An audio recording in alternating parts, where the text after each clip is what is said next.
Hello, নমস্কার সকলকে। আজ একটা চকলেট কেক রেসিপি শেয়ার করছি। প্রথমে ৩টে ডিম লাগবে। ডিম ৩টি ভেঙে ডিমের কুসুম এবং সাদা অংশটা আলাদা করে নেব। এরপর ডিমের কুসুমটিকে একটা হ্যান্ড উইস্ক দিয়ে ফেটিয়ে সাইডে রেখে দেব। ডিমের যে সাদা অংশটা আছে ওটা একটা ইলেকট্রিক বিটারের সাহায্যে সুন্দর করে বিট করে ফোম করে নেব। এরপর হাফ কাপ চিনির গুঁড়ো, অর্থাৎ আমি 2 পাউন্ড যেহেতু করছি, এখানে আমি হাফ কাপ করে দুবার চিনির গুঁড়ো নিয়েছি, নিয়ে সেটাকে সুন্দর করে মিশিয়ে নিয়েছি। এরপর ডিমের যে হলুদ অংশটা ছিল সেটাকে ওই লিকুইডের মধ্যে আমি খুব সুন্দর করে মিশিয়ে নিয়েছি। কাজ করতে করতে আমার কারেন্ট চলে গিয়েছিল, যার জন্য আমার ডিমের ফোমটাকে আমি ইলেকট্রিক বিটার ছাড়া হ্যান্ড উইস্ক দিয়ে করার জন্য একটু বেশি লিকুইড হয়ে গেছে। এরপর আমি 1/4 কাপ অয়েল, অর্থাৎ 1/4 কাপ অয়েল আমি দুবার নিয়ে নিয়েছি 2 পাউন্ডের জন্য। এরপর 1/8 কাপ দুধ, সেটাকে আমি দুবার নিয়ে নিয়েছি। টোটাল 1/4 কাপ দুধ দিয়েছি।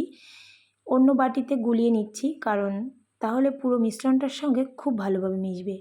এবার এটাকে খুব সুন্দর করে মিশিয়ে নেব।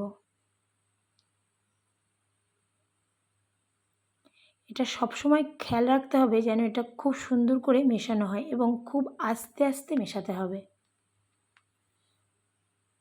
এরপর ময়দা, হাফ কাপ ময়দা আমি দুবার নিয়ে নিয়েছি। এরপর 1/4 অফ হাফ কাপ, অর্থাৎ 1/8 কাপ করে দুবার কোকো পাউডার নিয়ে নিয়েছি। এবার 1 teaspoon baking powder, 1/4 teaspoon baking soda নিয়ে খুব সুন্দর করে একটা ছাঁকনির সাহায্যে চেলে নিয়ে অল্প অল্প করে ডিমের যে মিশ্রণটি আছে তার সঙ্গে মেশাতে হবে একটা স্প্যাচুলার দিয়ে।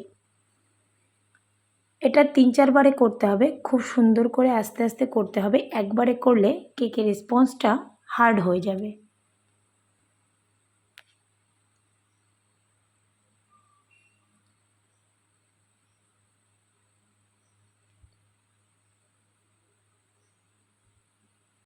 আমার এটা ভালোভাবেই মেশানো হয়ে গেছে। এরপর আমি 1 টিস্পুন চকলেট এসেন্স দিয়ে আবারও এটাকে খুব সুন্দর করে মিশিয়ে নিচ্ছি।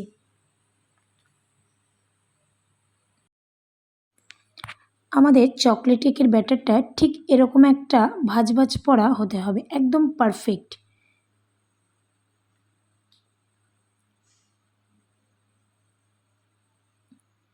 এরপর আমি একটা 2 পাউন্ডের একটা মোল্ড নিয়ে নিয়েছি, সেটাতে অয়েল ব্রাশ করে একটা বাটার পেপার দিয়ে দেব।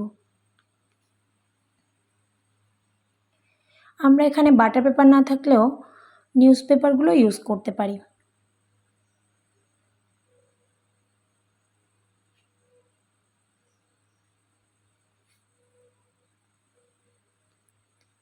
এরপর একটু উঁচু থেকে ব্যাটারটাকে আমি মোল্ডের ভিতর ঢেলে দেব।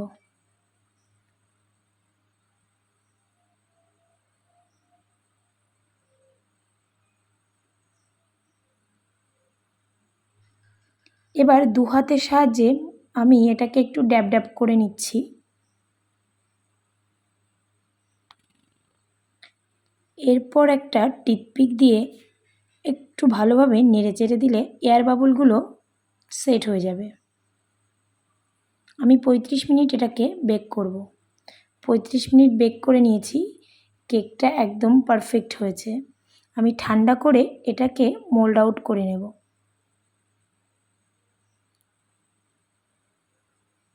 চলো দেখা যাক ঠিক কতটা স্পঞ্জ নরম হয়েছে আর কতটা পারফেক্ট হয়েছে।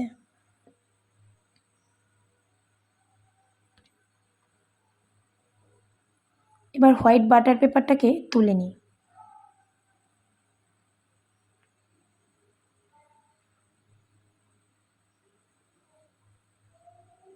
একদম পারফেক্ট সফট একটা চকলেট স্পঞ্জ হয়েছে। আজকে এই পর্যন্তই। টাটা।